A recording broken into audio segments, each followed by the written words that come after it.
Whether it's a day out at the beach, an afternoon of sport, or you might be out and about in the garden, we are constantly being exposed to the sun. Many of us love it, but we also have more cases of melanoma here in Australia than anywhere else in the world. And getting a skin check, especially for those living in the bush, is not always easy. Enter the skin check truck, because early diagnosis can be the difference between life and death.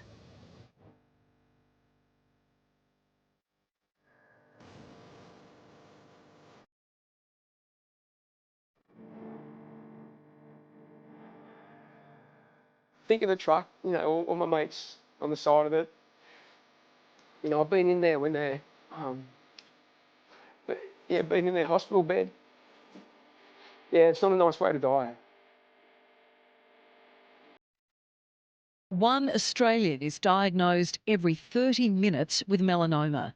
Every 6 hours, someone dies from the disease. And by the end of this year, 1,300 people will have lost their lives.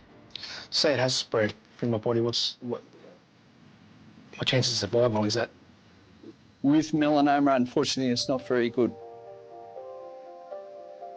Jay Allen is a survivor of stage 3 melanoma. He's now CEO of the Australian Skin Cancer Foundation. The former truckie's fight was documented 16 years ago on Nine's RPA. Yeah, so I had melanoma on my left ankle, and then it spread up to the lymph nodes in my groin, and I had 44 staples from my stomach to my thigh. So it was pretty serious back in 2008, and I've been working in the field ever since. Today we've got the pathology report back from that operation and it's showing no further involvement. Okay. Clear? Clear. So further pathology's good. Okay. Early detection saved Jay's life, and he's made it his mission to help others to get their skin checked. So tell me what happened with the truck. This mobile diagnostic clinic, we're taking it across the country to rural and remote locations, and it's saving lives. And it's really similar, isn't it, to the breast screening trucks? This is an ex-breast screen truck, so it's doing great things, and I'm sure it's saved a lot of lives in the breast cancer world, and we want to do that in the skin cancer world. And how many skin cancers have been detected? Look, we've found 32 melanomas in the truck. We've found over 600 basal cell carcinomas, almost 700 squamous cell carcinomas. Had the truck not been there, I hate to think what could have happened to these people. It was good that it was found early and it didn't progress into a later stage. 13-year-old Reynolds Macaulay is like any other Year 8 boy. He loves surfing, footy and being in the sun. Last year, the truck stopped at his school to offer free skin checks.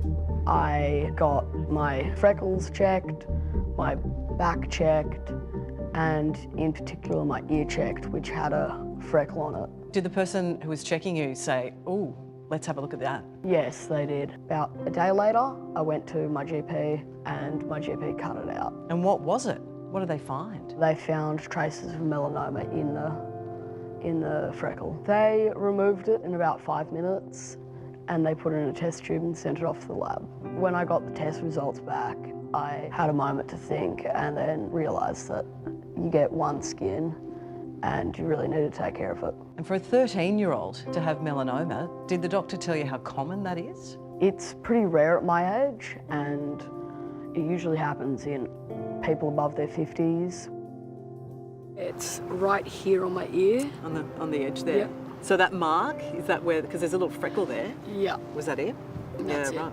Right. Wow. Reynolds wasn't alone. Schoolmate Cooper also had a spot. They look well concerned on my right lower back. It had 1 or 2 freckles, and they scanned it, and they thought it was a bit suspicious. Thankfully, Cooper got the all clear. Everyone knows about sunscreen, how it's like you have to put it on, but sometimes you forget. And what do you like with sunscreen now? Well, I'm more cautious about it, obviously, and I make sure that I put it in the right areas where people have got caught. Research and prevention is making a difference.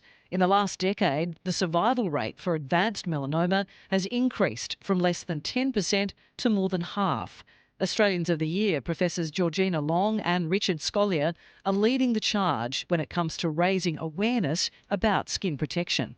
I feel that I've learnt so much off those guys and sort of put me in the domain where I am now. I guess we've got the machine to save a lot of lives. Sometimes GPs aren't available in all the rural towns as well, you know, so, and some GPs are not taking any new patients because they're just full, you know, and there's like a 6-12 month wait to get into a clinic, and that's where the truck is there. Jay and his team have their eye on the next goal. We're hoping we can, get some funding off the government to get a second truck on the road. It's going to cost between $700,000 and $800,000, and we've got all the concepts done, all the designs, it's just ready, we just need the funding. And the money put into this truck, it's saving money being spent in the health system. One person that gets diagnosed with melanoma that goes and has immunotherapy, it costs the government about $150,000 minimum for a treatment, you know, and we've already saved them, you know, well over, you know, $5-6 million with all the things that we've saved. Mark Butler, he's a great guy. He's been in for a skin check, and yeah, he loves the idea of it. Until the second truck arrives, Jay and his team will continue helping to save lives. Big thanks to the people at the truck, and big thanks to everyone involved with the skin cancer research. Yeah, they're doing terrific work, they really are. And to find out if the Skin Check truck is coming to a town near you, the link is on our website.